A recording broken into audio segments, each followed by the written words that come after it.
السلام عليكم، اللهم صل وسلم وبارك على سيدنا محمد. شُفتوا بقى يا حبايبي إيه اللي حصل لي، شُفتوا؟ باغسل كده في أمان الله ولقيت مرّة واحدة كده وقعت، اتزحلقت، أنا ما أعرفش اتزحلقت إزاي الصراحة، ما حسيتش بنفسي إن أنا واقعة في الأرض، فأنا عندي كُوم بقى جبل غسيل،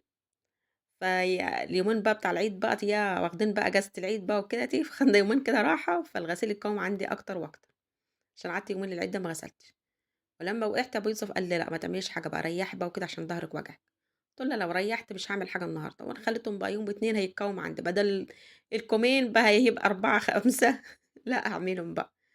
قعدت كده أشجّع في نفسي كده وأقاوح في نفسي كده وأكمّلهم، كل ما أقول لأ كفاية اللي غسلتهم، لا أقول لأ أكمّل، أكمّل عشان أخلّص الغسيل اللي عندي. وكمان يعني أبو يوسف برضك تالت يوم العيد لقيته كده قام الصبح ركبه كده وجعاه ومن فوق الركب كده مرّة واحدة كده، فبرضك هو اتكشف وخد حُقن وعلاجه بتاع، قُلت له: "يالّا العلاج اللي أنت جبته هاخد منه أنا كمان." قُلت له: "إحنا الاتنين كده هنقعد كده ومين بقى اللي هيتّبي العيال ومين اللي يخدمهم ويراعيهم." يا رب ما يحرم حد من صحته أبدًا ولا حد يرقد ولا يوم واحد آمين يا رب العالمين. إن الإنسان مهمًا كان له حبايبه وله ناس يقفوا معاه، بس برضك مش هيستحملوا، استحملوا يوم، 2، أسبوع، فيعني البني آدم تقيل، الواحد يخدم نفسه كده يبقى خفيف كده ما يتقلش على حد. الواحد دايمًا كده يدعي يا رب كده الواحد يكون عنده صحة ويخدم نفسه كده لحد آخر يوم في عمره، آمين يا رب العالمين، وادينا الصحة كده ونخدم أولادنا، آمين يا رب. وخصوصًا بقى الواحدة تكون متغربة بعيد عن أهلها زي كده تبقى مشكلة، يبقى في أي حاجة زي ديّة الواحد تلقى أخواتي يقفوا معاكِ وكده يعني أنا أخواتي كلّهم دلوقتي في البلد مع بعضهم، أي ظروف بيقفوا مع بعض، دي تروح لدي، دي مش عارفة إيه، أمّا أنا هنا لوحدي وصعب طبعًا هُم ييجوا لي وكده يسيبوا بيوتهم وعيالهم وييجوا، ما هُم في نفس البلد خلاص. شُفت بقى أنا ساعتها وقعت، فيعني مش قادرة، حاولت أقوم مش قادرة، رُحت ندمت بقى على العيال بقى برضك جيت كمّلت، حتى ما ريّحتش، حتى بيسأل: "طب ريّحي شوية." قُلت له: "لأ، لو ريّحت مش هاعمل حاجة." وكمان الواحد أمّا بيريّح آآ التعب هيزيد عليَّ أكتر، إن الواحد بقى بيشتغل وبتاع وجسمه كده سُخن وكُلّه نشاط مش حاسس بالوجع أوي، وفعلًا لمّا قعدت حسيت بالتعب أكتر، فيعني قعدت أقاوم كده والحمد لله ربنا قوّاني كده وكمّلت كده بقيت شغل البيت كده ربنا يديكم الصحة. وطبعًا يا حبايبي زي ما قُلت لكم بقى الواحدة يعني إنها في البلد تخلّص اللي وراها وترجع لبيتها تشوف أولادها وتشوف مصالح بيتها، إن في نفس البلد، أمّا أنا هنا بقى مشكلة بقى اللي ييجي هنا بقى لازمًا بقى هيقعدوا ويباتوا وكده ما ينفعش طبعًا يسافروا على طول، وامتحانات ومدارس، باقول يالّا الحمد لله ربنا يقوينا، وكل واحدة في غربتها، كل واحدة متجوزة وفي غُربة ربنا يقويها ويصبّركم على الغُربة، آمين يا رب العالمين، ويوقّف لكم ولاد الحلال. كانت الطبق ده يا حبايبي أنا كنت حاطة فيه كده مَيّة سخنة وحطيت طبعًا الرّبْس وباغسل هنا وباشربه بتاع الحنفية، تحت الحنفية على طول، لأ قُلت بدل ما باحطه في مَيّة في طبق، لأ مَيّة جارية كده على طول، تبقى طبقة نضيفة وأحسن، فباشطفهم بقى تحت الحنفية على طول. ده غير كده كمان النشر غسيل في البلكونة، أنا ما صدّقت إن هُم نشفوا، طبعًا اللي يبقى الغسيل باغسله على إيدي بيقعد وقت على ما ينشف، يقعد له باليومين كده 3 على ما ينشف، ما صدّقت هُم نشفوا قُلت بقى إيه أنشر دول مكانهم. غير كده كمان أنا غسلت شوية كمان ونشرت شوية كمان، بس أنا ما رضيتش أطوّل عليكم الفيديو هيبقى طويل أوي يعني، فما كمّلتش معاكم. هنعمل مع بعضنا إن شاء الله طاجن جميل جدًا مش هياخد معاكِ وقت.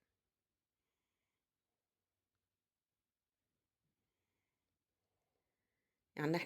إحنا كده أمهات مهما يكون فينا تعب نقاوم التعب ونقف عشان خاطر أولادنا، ربنا يديكم الصحة يا رب. هنا بقى كده هابدأ بقى أنشرهم، أخش بقى الزرع بتاعي الجميل ده وهالِم بقى الغسيل، معلش هتلقى الإضاءة كده من ورا مغمقة عاملة شوية عشان الشمس عاكسة معايا الإضاءة، بس يعني البلكونة الإضاءة كويسة. المفروض الكاميرا تبقى في الجنب التاني الناحية التانية مش هينفع طبعًا. هنا بقى قُلت إيه، كنت هاطبّقهم وهاقعد هاقعد يعني وأطبّقهم كده، قُلت لأ،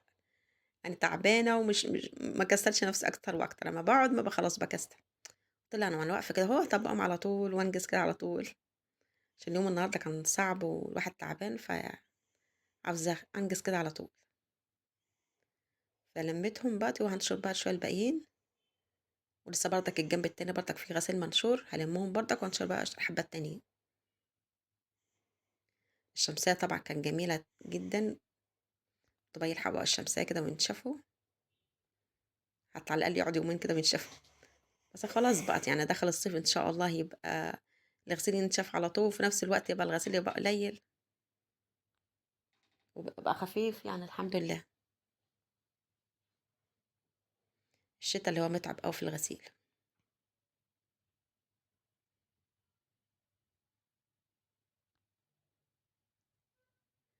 يا رب كده الفيديو كده يعجبكم، واللي كمّل الفيديو جزاكم الله ألف خير. أنا حبّة تاني جبتهم كام طبقتهم هانشر بقى الباقيين.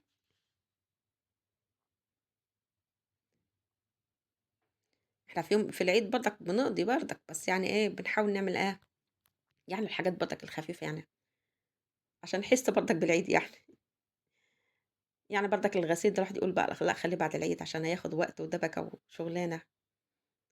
فيعني نعمل الترويق اليومي، نعمل الأكل، طبعًا المواعين طبعًا كالعادة الحاجات دي، بس الحاجات التانية دي بنخلّيها بقى بعد العيد بقى، وطبعًا المسيح وبتاع إحنا لسه ماسحين بقى قبل العيد،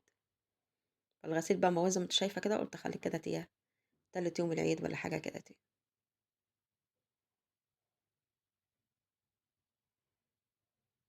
هنا بقى الجنب التاني كده طبّقت بقى الحبّة الباقيين، كانوا ماشيين هُم كمان وهانشر بقى الحبّة دول، وأنا كنت بعد كده بقى رجعت تاني غسلت شوية الغسيل التانيين، أنا كنت قُلت مش هاكمّل أخلّي الباقيين،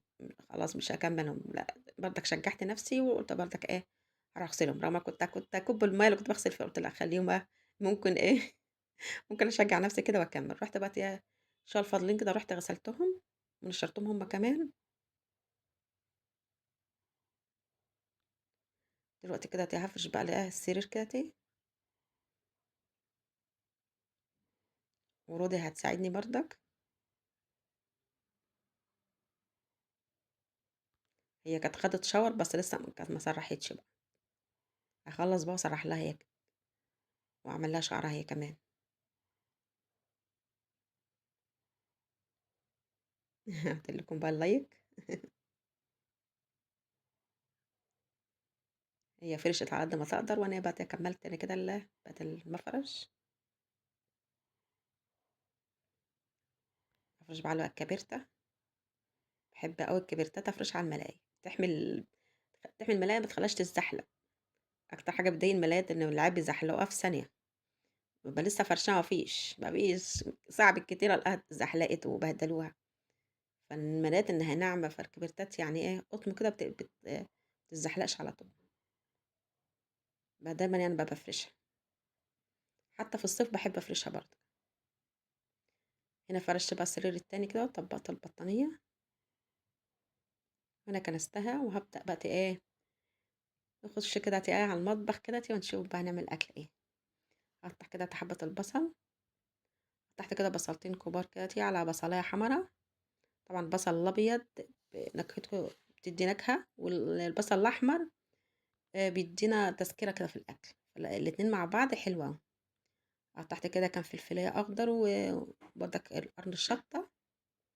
وأقطّع كمان توم وال4 حبّات طماطم يعني كُلّه تقطيع، بس أنتم شايفين قدّامي أهي دي أكيد باينة معاكم السجق، باعمل طاجن سجق حلو أوي، أنا باحب بقى الطواجن دي إن هي تقطّعي كل الحاجة كده وأنتِ قاعدة ودوبك تخشي على البوتاجاز تقلبيهم في بعض وخلاص، ما ياخدوش معاكِ وقت خالص، بس أنا ده مش هاحطّهم في الطواجن، ممكن تحطّيهم في الطواجن وتدخّليهم الفرن بعد ما يستووا، بس يا دوبك بس أحطّهم كده تحت الشواية كده، عشان برضك ده مش يبقى مستوي ومش محتاجة تطيّبيهم تاني في الفرن يعني، عشان ما ينشفش منِّك، تولّعي عليها يعني الشواية بس خلاص، وياخد ريحة الفرن وياخد معاكِ اللون. إن السجق أنا ما قطعتوش كبير، قطعته يا دوبك نُصّين، ليه؟ عشان باقطّعه صغير بتفركد كده وبيدوب بمعنى أصح كده بين في الطاجن، تبقى صغيّر كده بيتهري على طول، بيتهري بمعنى أصح، قطّعتها 2 كده تبقى مالكة نفسيها، لو عاوزاه تقطّعيه صغيّر عادي، بس هيدوب منِّك كده ويتهري منِّك. هنا بقى حطّيت حتّة سمنة،